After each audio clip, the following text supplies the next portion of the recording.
Title: The prison designed to break men. Inside the real hell of California prison. Help this channel grow. Like the video, leave a comment, and subscribe for more stories. This helps us a lot. Thank you. The story begin. The man who hasn't seen a tree in 8 years. The camera fades in on a slab of gray concrete, boxed in by walls so high the sky looks like a crack in the ceiling. The sound of distant footsteps echoes. The frame slowly pans to a man, Eddie Mills, his face calm, his eyes hollow. This, the narrator says softly, is Eddie's exercise yard. A rectangle of cement, 5 meters long, 3 meters wide. That's all he gets.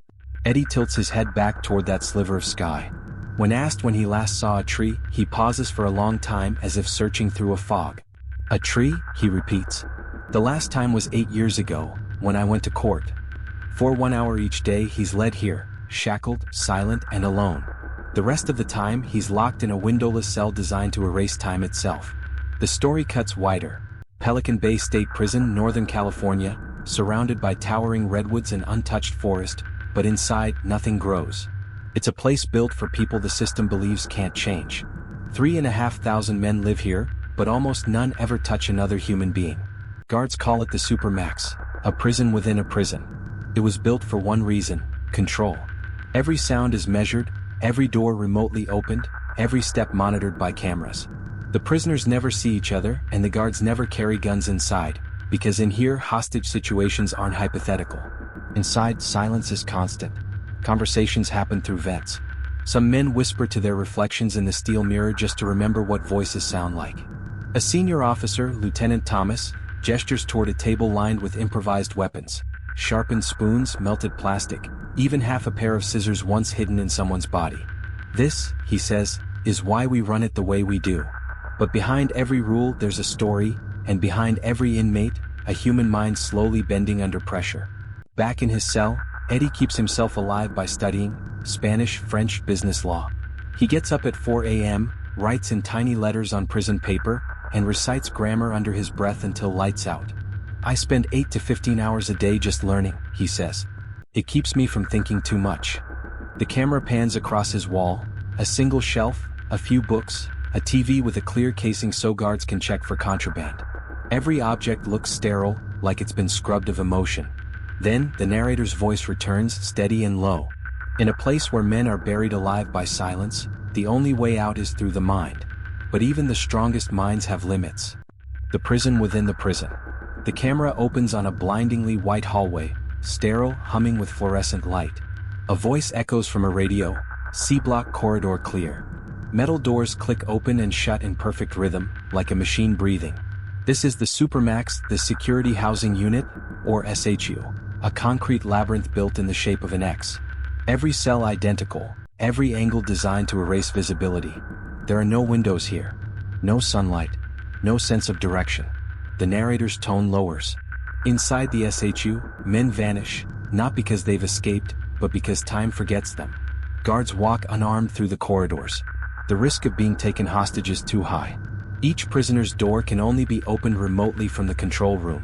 When food arrives, it's slid through a metal slot, plastic trays, no cutlery, no contact. Meals take 10 minutes for 50 men. 10 minutes of movement in a world that hasn't moved in years. From behind reinforced plexiglass, an officer explains why the cells are sealed that way. Some inmates throw things at the staff.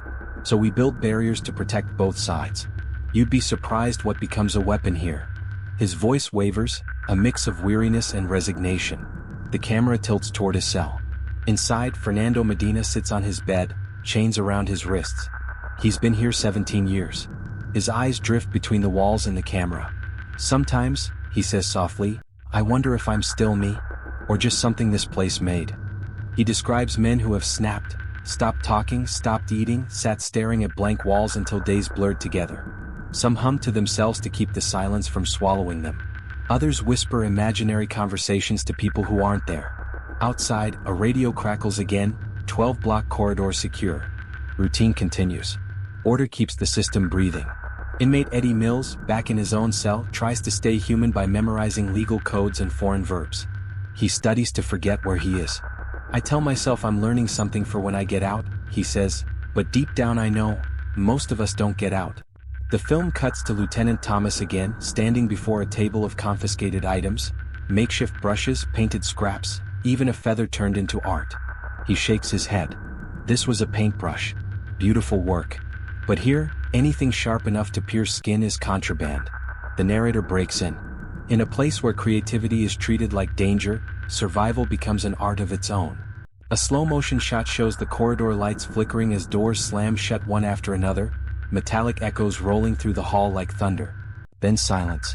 Only the hum of the air system remains, a white noise that's been the soundtrack of thousands of forgotten lives. The minds that time forgot. The screen fades into the sound of faint humming, a human voice, echoing through a ventilation shaft. The camera glides down the corridor of Pelican Bay Supermax, fluorescent lights flickering overhead. Each door looks the same. Each one holds a man who hasn't touched another human being in years. The narrator's voice is low, almost reflective. Somewhere between silence and survival, men begin to disappear, not physically but piece by piece. Inside Eddie Mills' cell, the camera lingers on his face, calm, disciplined but tired. The walls around him are clean, the floor spotless. On the table sits a stack of papers labeled business law. A feather sketch taped to the wall flutters slightly as the ventilation kicks in. I used to think I was learning all this to get out, Eddie says, but after so many years you start realizing, the world outside doesn't wait for you.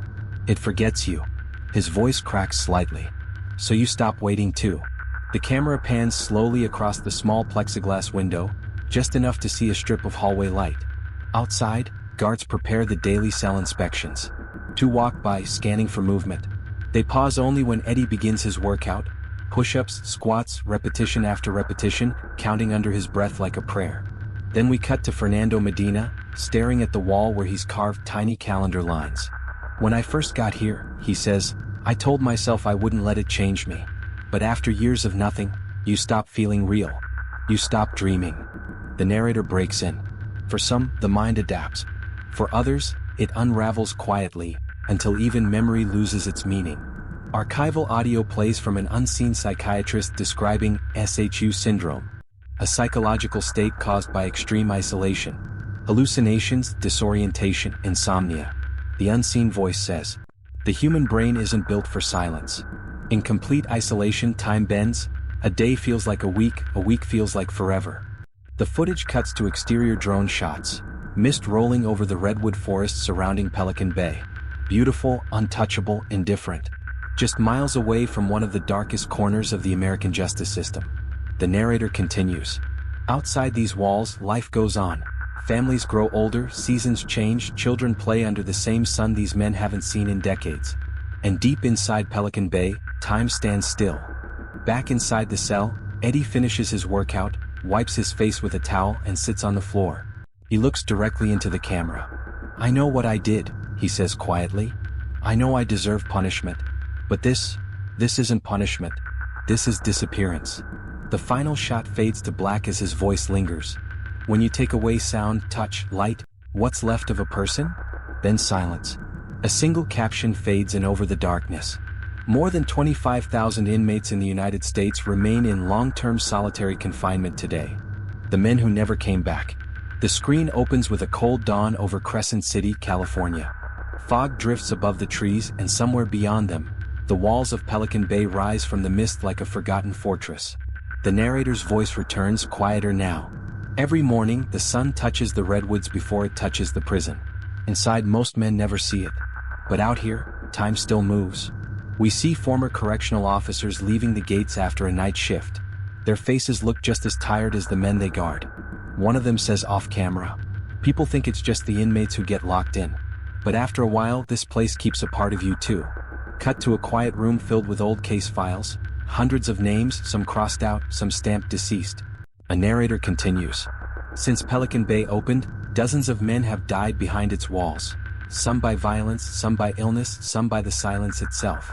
The film cuts to an empty SHU corridor, the lights flickering like fading memories. A slow zoom reveals Eddie's old cell, empty now, the walls bare. On the concrete, faint pencil marks remain where he once drew language charts. A voiceover, Eddie's recorded interview, plays faintly over the image. I used to tell myself I was learning for when I got out. I guess the lesson was what happens when you don't. The camera pans to a small evidence locker. Inside a sealed bag lies one of Eddie's sketches, a faint drawing of a tree. It's the only tree he ever saw in 8 years. The narrator whispers. For most of these men, the outside world becomes imagination, and imagination becomes the only freedom left. The tone shifts. We see a state senator speaking at a hearing. 23-hour lockdowns, no human contact for years. We call it correctional control, but are we correcting or are we destroying? Behind his words, the film overlays old footage of prisoners walking the tiny concrete yards, one by one, heads bowed, the sky a distant rumor. A former inmate, now an advocate, speaks in shadow. When I got out, I couldn't handle silence. I kept a radio on all night. Even now, I still talk to the walls sometimes. The narrator reflects. Isolation doesn't end at release. It follows them home.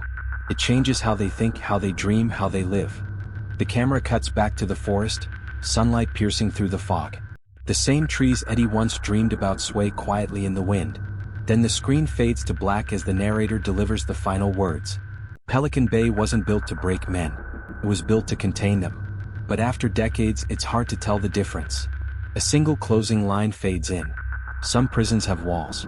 Others live inside the mind.